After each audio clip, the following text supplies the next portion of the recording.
For a man with one leg, Richard Wakeling had a good run, globe-hopping one step ahead of police for 5 years. The British drug boss finally slipped up in Bangkok, Thailand, where he was living a quiet life with his Thai wife.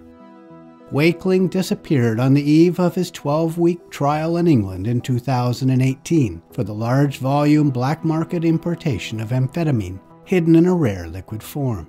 And he wasn't seen again until February 10, 2023, when he was bagged by police 6,000 miles from home. The mob reporter here with the story of a fugitive police didn't think would last long on the run, partly because he couldn't really run at all. But he lived a comfortable life of beaches, palm trees, family and friends, despite being at the top of Britain's most wanted list. Let me tell you about it. These were the last known images of Wakeling before he vanished. The video captures him as he's fleeing his home, east of London, at 9:48 a.m. on January 5, 2018. That was before the start of his drug smuggling trial. We see him amiably chatting with a workman, seemingly unconcerned with life. You'll notice the slight limp from his missing leg, and him climbing into his white Audi Q3 in Brentwood, Essex. Its claim to fame for me is it's where Douglas Adams grew up. He's the author of the acclaimed book The Hitchhiker's Guide to the Galaxy. But I digress.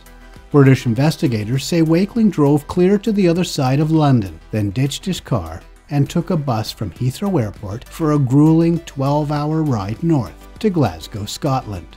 He probably drove to an airport to throw police off his trail. The next day he took a ferry from Stranraer in Scotland across to Belfast, Northern Ireland.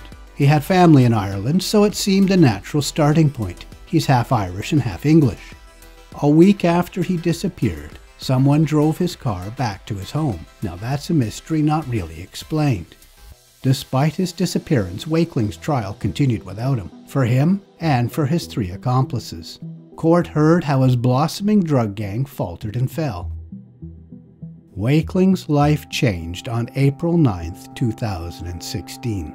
That's when UK Border Force agents stopped a large commercial truck that was transporting furniture from Italy as it boarded a train on the underwater Channel Tunnel that connects England to France. Border agents didn't like the look of x-rays that showed 7 plastic drums of dark liquid in the truck. Police say the drug was amphetamine oil, 175 kilos of speed, estimated to have a street value of about 8 million British pounds, which was the equivalent of more than 11 million US dollars at the time.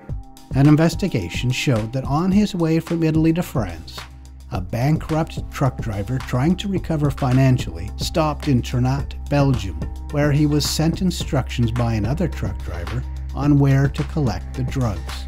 A third man helped to arrange the trip. Court heard that Wakeling was behind it all, setting up this scheme, and was in contact with suppliers in the Netherlands and in Belgium, and with his British co-conspirators. Investigators believe 6 previous smuggling runs went off without a hitch. Wakeling was granted bail in 2017 while waiting for his trial. He complied with his bail conditions for a few months, but as his court date loomed, he skedaddled. In his absence, Wakeling and his gang were each convicted in 2018. As the mastermind behind it all, Wakeling was given the longest sentence, 11 years in Her Majesty's prison. Now, when Wakeling wasn't soon found, it was a bit of a surprise. Wakeling has a distinctive gait from a right lower leg amputation, and he uses a prosthetic leg, which police thought would make him easier to spot and for the public to remember. He also required regular medical treatment. That's often a problem for fugitives. But after a year with no sign of him, police ramped up the pressure. They made a public appeal and put Wakeling at the top of Britain's most wanted list. Police were pretty sure he was no longer in Britain. He had family and friends in Northern Ireland, the Republic of Ireland, Canada, Spain, and Thailand, they said. Wakeling remained at the top of the most wanted list until last year, when he finally dropped to the 5th spot. And by last summer, he dropped almost to the bottom, down at number 25. It looked like police were losing interest and moving on. I wonder if he knew his position had changed. Perhaps it made him drop his guard. He must have had good cover in Thailand to remain free for so long, especially as police in Britain became convinced he was hiding there.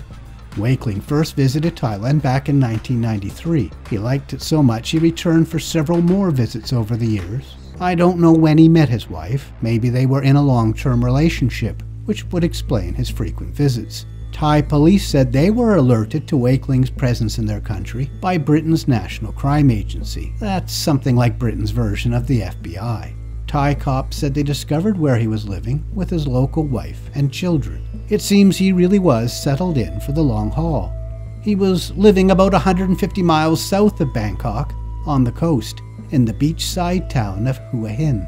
It's a nice area with easy access to long, lovely beaches. It's hard to complain about this being your neighborhood, and maybe, just maybe, he liked living here more than at his apartment complex back home in Essex. He apparently variously told people in Thailand he was an engineer and a former London cabbie. Thai police were on his tail when he traveled to Bangkok to collect his car that had been in for repairs at a garage. Police say he was carrying a passport under another name. When he was confronted by police, he admitted he was the wanted man, Thai police said, and he agreed to be sent back to Britain. You have the right to remain silent. Anything you say will be used against you in a court of law. You have the right to that authority. If you cannot afford that authority, one will be provided to you. When he does return to Britain, he'll find that some things have changed. He's been gone so long, he will now be a guest in His Majesty's prison. That seems likely to be his next home, as police say that when it comes to the drug offenses, he doesn't have a leg to stand on. Please share this video on social media to give it a boost, and like, comment, and subscribe. Consider tapping the thanks button, you'll find it somewhere around this video, to give me a tip and help keep my fire burning. Thanks for watching.